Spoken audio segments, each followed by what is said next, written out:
Көрініс, көру, бір-бірімен кішкене араласу мына жерде. Сондықтан да енді біз Алла қаласа, енді ары қарай біз сабақтарын жалғастырамыз да, Құдай қаласа. Бұл енді ақырын-ақырын Құдайды түзеледі. Осыған өзі Аллаға сағынышына шүкірлер болсын, өстіп жүргендер қаншалықты. Оған келіп айтқан қаншама. Оның жанында Аллаға мадақ болсын, сендер Алла разы болсын. Аны білімдерді шыңдайсыңдар, жассыңдар әлі. Енді бізде бір басты кішкентай балада негізі 12 бала болған. Бізде бүгін өзі 15 ғана алғанбыз, қалған алмады еді. Оны алып қойсақ, бұны еліне етпей алады. Сондықтан да қазір 5 минуттай дем алғанда, алға дем алып келе жатыр, келсін, соны сыйлықтағанда бұйырса табыс етеміз. 5 минуттай дем алғанда. Бірінші қазір алға шығамыз. Бексұлтан Алихан. Азан айтасыңдар, дұғасын айт. Аллаху акбар. Аллаху акбар. Аллаху акбар. Аллаху акбар. Аллаху акбар. Аллаху акбар.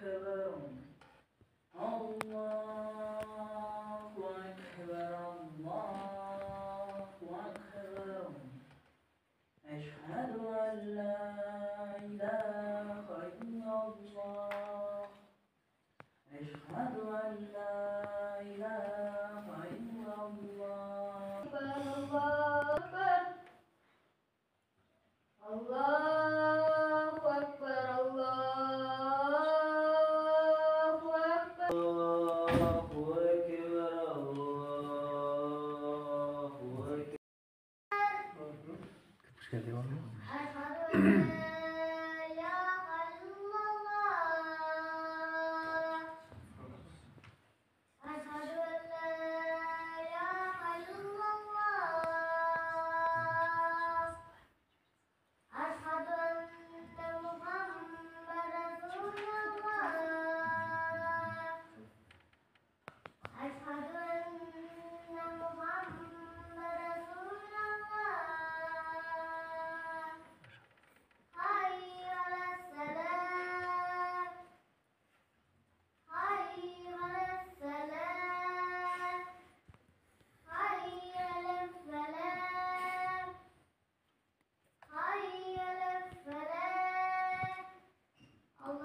Allahu Akbar. Maşallah.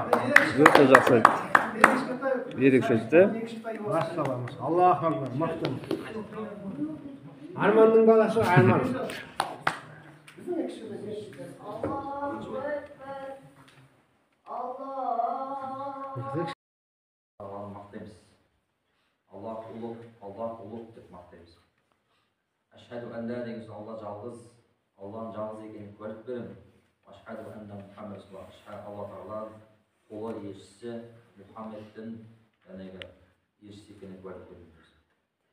Hayya ala solat деген яғни намаз. Фарздар деген сөз. Намазға шақыру.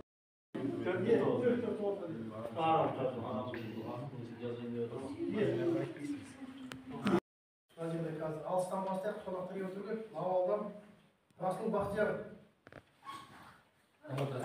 Allahu Akbar. Takbir. Бақтияр.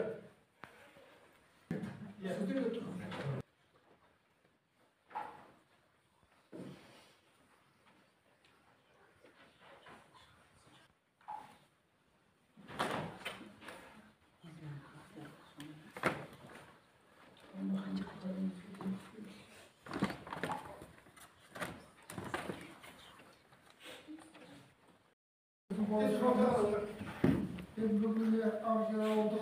Biz kelip oturmuş. Akıbet болып шақырғаныңызды келіп отырмын. Мен өз 41 жыл ұстаз болған адам, қазір ауданда газет істеп жүрмін. Сендердің бүгінгі мына үйлерді көріп өткен балалық шағымен салыстырып отырмын. Тәуба елімізде тәуелсіздік алғаннан бері осындай имандылыққа қол жетіп отырған үлкен жетістік. Сіздің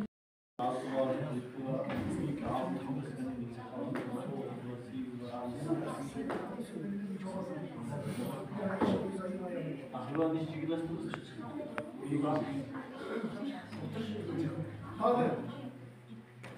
Baba imam. Tamam Ömer Bey, temiz olsun.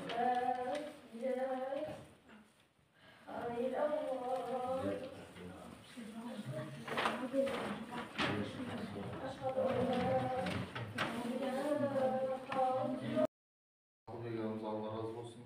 Bu öte жақсы нәрсе. Өйткені мешіттің тірілуі, мешіттің әрдайым халықтың жиналуы осы ауыл имамның жұмысына қаралады. Енді мына азан деген нәрсе білесіздер баршаларыңыз. 5 уақыт намазымызда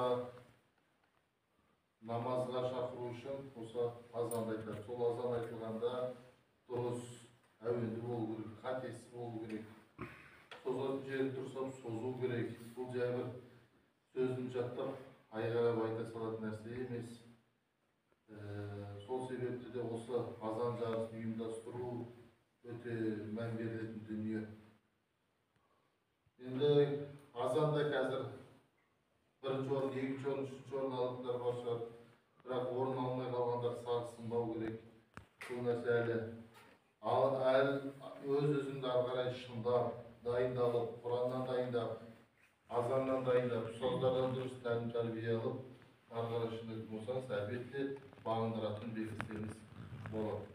Ең бірінші осы ауыл әкімдеріне Алла разы болсын осындай жиынға келіп, құттықтау сөз айтып жатқанына, ауыл имамдарына, және де басқа жақтан келіп жатқан имамдарына жұмыстары тоқтатып келіп отыр. Allah razı olsun. Ата-аналарына Allah razı olsun. Осы сенім артып, бала-шағаларын осы ауыл имамына беріп, оқытып жатқан. Өйткені расымен де егер ілімді мешіттен алмаса, тәлім-тәрбиені имамнан алмаса, адамның бойына керек дүние ол дін. Дінді қаншама ұзақтатқанмен адамның бойында бір нәрсеге сену, бір нәрсеге табыну деген нәрсе болады.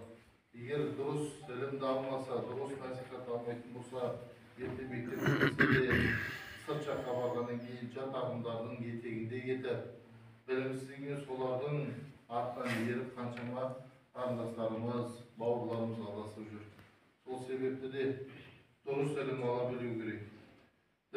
الله لا إله إلا هو الحي القيوم لا تأخذه سنة ولا نوم